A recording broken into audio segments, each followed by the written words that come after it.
I want to focus us all on the life of Pope Francis and its impact on each of us. Today, that's the real story. We begin this hour with breaking news. Pope Emeritus Benedict XVI has died. At 7:35 this morning, the Bishop of Rome, Francis, returned to the house of the Father. I stand firmly with my Catholic friends who mourn the death of the Pope and join them in praying for a new Pope who will reunite them. Doing that is consistent with the teachings of one of the giants in my profession, the founder of analytic psychology, Carl Jung, who incidentally was not Catholic either. I share some of his observations about Catholicism, not just for my Catholic friends, but to help us non-Catholics as well in evaluating the life of the Pope, applying principles central to both Catholicism and psychology. You see, Carl Jung studied Catholicism in his pursuit of understanding psychology. He said, even so, as a Protestant, it is quite clear to me that in its healing effects, no creed is as closely akin to psychoanalysis as Catholicism. He pointed out that the symbols of the Catholic liturgy offer the unconscious such a wealth of possibilities for expression that they act as an incomparable diet for the psyche. He recognized that psychology and Catholicism shared similar methods, logic, and rules. I share some of that with you now in reviewing the life of Pope Francis. The Pope's death has triggered much debate about his leadership of the Catholic Church. Francis's 12-year-long papacy was in many ways a remarkable one, working in service to the Church until the very day before he died. Last year, you decided to allow Catholic priests to bless same-sex couples. That's a big change. Why? No, what I allowed was not to bless the union. That cannot be done because that is not the sacrament. Pope Francis has now called for a genocide investigation in Gaza, which is just an absurdity on every possible level. Such reflection is healthy if we do it in the right way.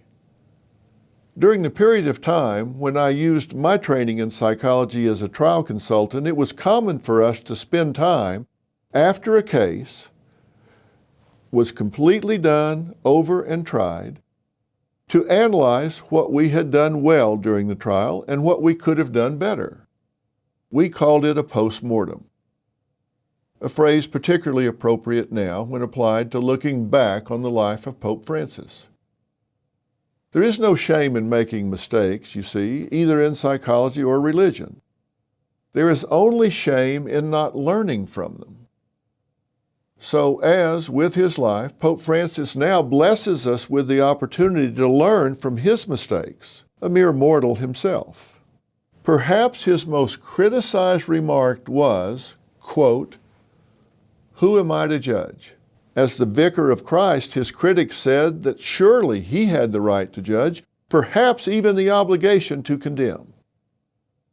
The point of my comment is not contingent on whether or not you are Catholic.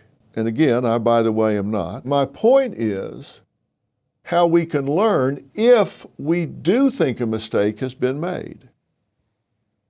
So before we hope for a new pope who will judge and condemn, let's remember that God sent his Son into the world not to condemn or judge the world, but that the world through him might be saved. John 3:17.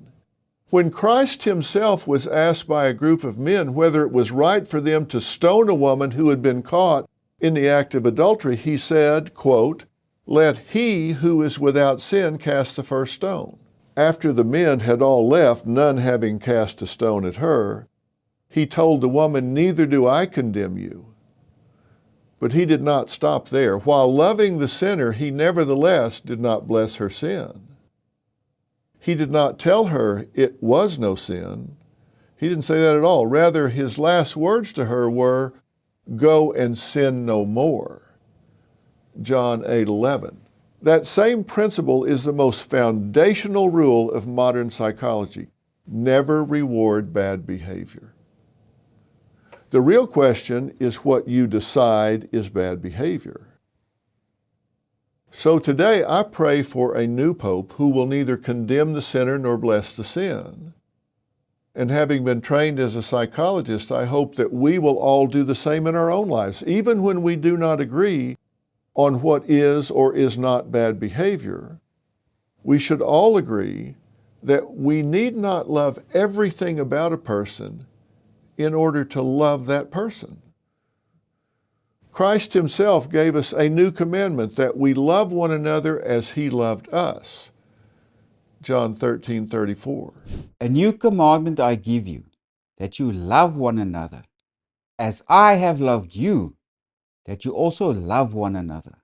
Matching his love is no easy task, inasmuch as while we were yet sinners, he died for us. Romans 5:8. It is those qualities I hope we get in the new pope and in each of us as well. Sinners all.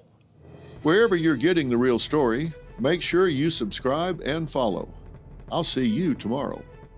Let's discuss preparedness, because we know emergencies happen when we least expect them, but instead of just taking it, we can prepare. Let's discuss Jace Case, one of your most important preparation tools. With Jace Case, you'll have emergency prescription medications on hand right when you need them. Think about it. Ever been caught off guard? Whether it's a sudden illness or a travel hiccup, the right medications can make all the difference. Jace Case is designed to take that worry off your plate, so when a minor health issue pops up, it doesn't turn into a major problem. Don't let unforeseen circumstances derail your plans or your peace of mind. Live with confidence. Take charge with Jace today. Visit jace.com and use code PHIL for a discount on your order and get emergency antibiotics on hand for the moment you need them. That's JASE.com, code PHIL, PHIL.